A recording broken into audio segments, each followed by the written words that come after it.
नमस्कार दोस्तों, wealth sky के एक और नए इंटरेस्टिंग वीडियो में आप सभी लोगों का स्वागत है। मेरा नाम है सुधीर और बात करेंगे इस वीडियो में हम निफ्टी एंड बैंक निफ्टी के बारे में। दोनों के चार्ट को अंडरस्टैंड करेंगे, समझने की कोशिश करेंगे नेक्स्ट वीक मार्केट कैसा रह सकता है और मंडे का ट्रेडिंग सेशन कैसा रहेगा। इस चीज़ को हम अंडरस्टैंड करने की कोशिश करेंगे। तो जल्दी से इस वीडियो को स्टार्ट करते हैं।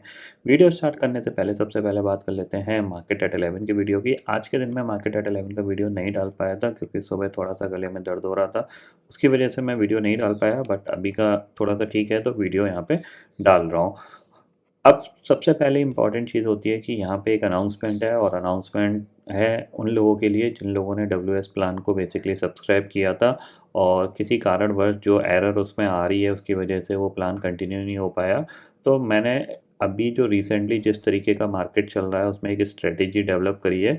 कल उसका वीडियो आपको मिल जाएगा जिन लोगों ने WS प्लान लिया हुआ है या जिन लोगों का SAS में अकाउंट है और वो 999 प्लान यूज़ करते हैं, तो उन लोगों को ये बेसिकली स्ट्रेटेजी मैं शेयर करूँगा। और ये strategy absolutely free of cost है, इसके कोई चार्जेस वगैरह नहीं है। तो कल मैं ये वीडियो बना के आपको ग्रुप में डाल दूँगा, तो वहाँ से आपको एक्सेस मिल जाएगा। तो ये स्ट्रेटेजी काफ़ी आपके यूज़फुल रहेगी अगले 3-4 महीने।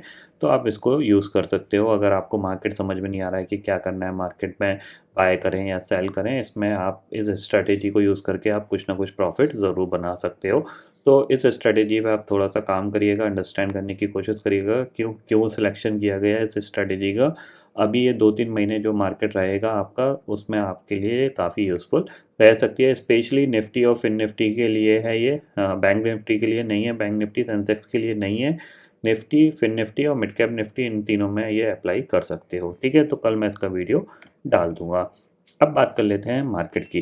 तो कल के दिन मैंने आपको एक पॉइंट बताया था कि मार्केट में सेकंड हाफ में बिल्कुल क्लोजिंग में सेलिंग आई है। तो कहीं ना कहीं मार्केट क्या है, अभी भी स्टिल रेजिस्टेंस फेस कर रहा है और ऊपर के लेवल पे मार्केट वीक ही है। ऐसा नहीं है कि मार्केट जो रिकवरी आई, यहाँ से जो रिकवरी आई बेसिकली वो रिकवरी में ग्लोबल मार्केट का पार्टिसिपेंट ज़्यादा था, तो वो ज़्यादा देर तक टिक नहीं पाई और हमने कल end of the day selling देखने को मिली थी।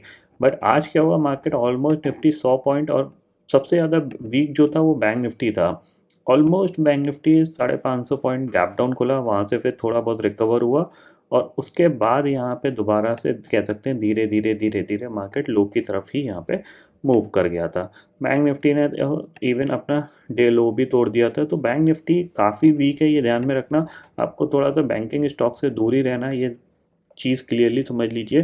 बैंकिंग स्टॉक्स को ज़्यादा पकड़ने की ज़रूरत नहीं है क्योंकि बैंक निफ्टी उतना ज़्यादा स्ट्रेंथ नहीं दिखा रहा है। ये कंटिन्यूसली जैसे वीक होता है, आप देखो कल कहाँ ट्रेड था 44,420, आज कहाँ ट्रेड किया 43,500, ऑलमोस्ट ऑलमोस्ट 900। अगर राउंड फिगर में भी देखा जाए तो 1000 पॉइंट आपका सिर्फ सिर्फ कितने घंटे में, आपका 2 ट्रेडिंग सेशन मान लीजिए अगर आप ये एंड ऑफ द डे का देख रहे हो तो उसके हिसाब से तो काफ़ी ज़्यादा वीक है बैंक निफ्टी, ये ध्यान में ज़रूर रखिएगा। ठीक है, अब देखो अगर आप ऑप्शन चेन देखोगे निफ्टी का ऑप्शन चेन डाटा में क्या दिख रहा है कि 19,800 आपके लिए एक रेजिस्टेंस का काम कर रहा है। आज भी ये 800 से पलट गया। ठीक है, ठीक है, और 19,800 की पुट पे आपको 50 लाख का ओपन इंटरेस्ट दिख रहा है। अब 19,700 इंपॉर्टेंट है क्योंकि 19,700 पे क्या है, पुट राइटर थोड़ा सा सपोर्ट देने की कोशिश कर रहे हैं और 19,700 के नीचे निफ्टी निकला तो फिर आपको 19,450 तक ईजिली जाता हुआ दिखाई देगा। ये पॉइंट आप क्लियरली ध्यान में रखिएगा। ठीक है, अब चार्ट पे चलते हैं, चार्ट को अंडरस्टैंड करते हैं। तो देखो 15 मिनट का टाइम फ्रेम में लगा रहा हूँ। अब आप चाहो तो ये जो ट्रेंड लाइन है, देखो बेसिकली क्या है, अगर वीकली चार्ट पे आप देखोगे, देखो आपको थोड़ी सी मैं पूरी पिक्चर दिखा देता हूँ यहाँ से।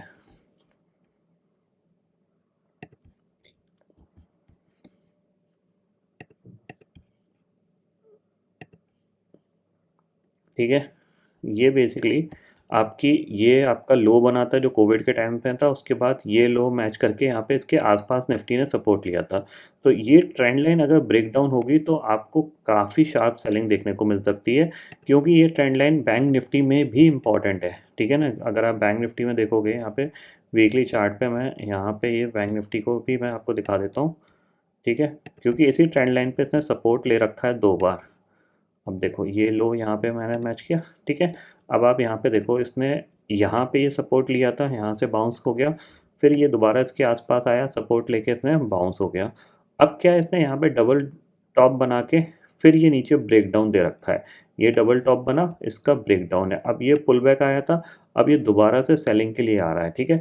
तो एक चीज़ ध्यान में रखिएगा, ये जो लो टूटा, ये वाला जो लो टूटा ना, इसके बाद सीधा 40,000 है, इससे पहले कोई सपोर्ट नहीं है, ये ध्यान में ज़रूर रखिएगा। अगर ये जो अभी रिसेंटली लो बना था, अगर ये ब्रेक होता है तो नेक्स्ट टारगेट आपका सीधा-सीधा 40,000 है, 40,000 से पहले कोई यहाँ पे सपोर्ट नहीं है, ये क्लियरली समझिए, क्योंकि ये ट्रेंड लाइन क्या है, बहुत लंबे ट्रेंड को इसने होल्ड कर कर रखा है, जो 2-3 साल मार्केट चला है उसको होल्ड किया हुआ है।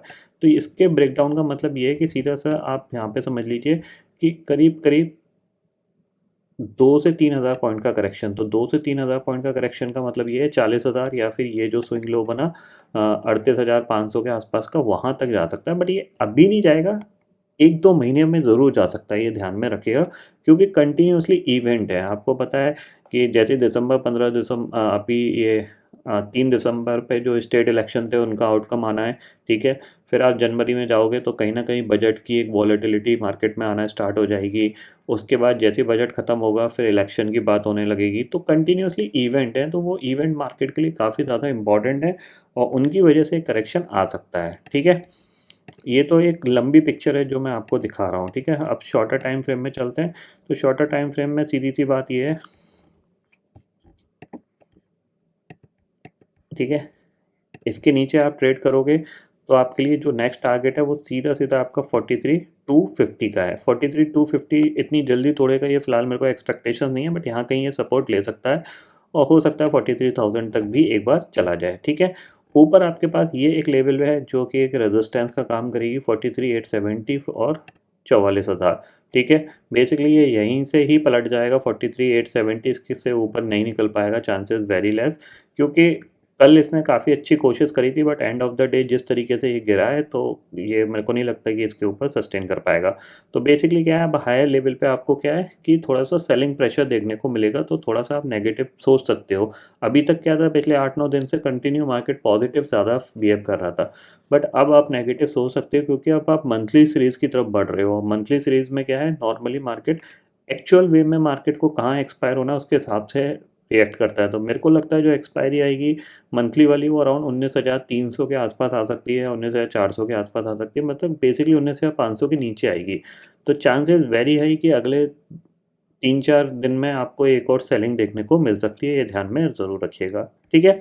तो 43,500 के नीचे निकलता है तो डेफिनेटली हम सेल करेंगे, और टारगेट हमारे पास पहला होना चाहिए 43,250, और इसके नीचे जाता है तो नेक्स्ट टारगेट आपके पास ये गैप है 43,080 का, ये टारगेट हमें देखने को मिल सकता है, ठीक है। सेम चीज़ निफ्टी की बात करें तो ये ट्रेंड लाइन हमने मार्क करी है, अब इसके लिए क्या है, छोटी ट्रेंड लाइन देखते हैं, ठीक है। 15 मिनट में जाइएगा और 15 मिनट के हिसाब से ये जो लो बना था, ठीक है, और इस लो को ये तीनों लो आप इस तरीके से मिला लीजिए, क्योंकि इसी ट्रेंड लाइन पे इसने आज सपोर्ट लेके बाउंस किया, हाँ, ठीक है। और ऊपर से आप चाहो तो ये देख सकते हो, ये जो ट्रेंड लाइन है इस पे ये रेजिस्टेंस फेस कर रहा है, तो जाहिर सी बात है आपको एक ट्रायंगल पैटर्न दिख रहा है और उसके नीचे एक ब्रेकडाउन हो सकता है।